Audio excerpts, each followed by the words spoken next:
Hello friends, welcome back to the my new video guys and my YouTube channel guys. Today friend we are going to code guys Oppo phone guys, display and brightness setting guys, and today video titles guys auto brightness mode guys, how can we disable it?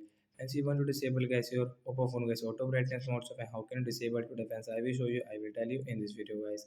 So before starting video friends, first of all go and subscribe the channel guys, click the bell icon, like the video.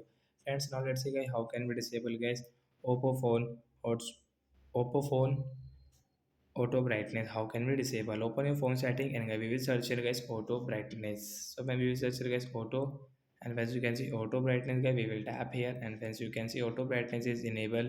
So once you can disable from here. After disable guys, you can increase, you can decrease, and guys you can customize guys your brightness level according to yourself. Guys, our phone brightness will not increase and decrease automatic in Oppo phone. So that's it guys. Thanks for watching the video guys. I hope you understood how to disable auto brightness. So bye guys.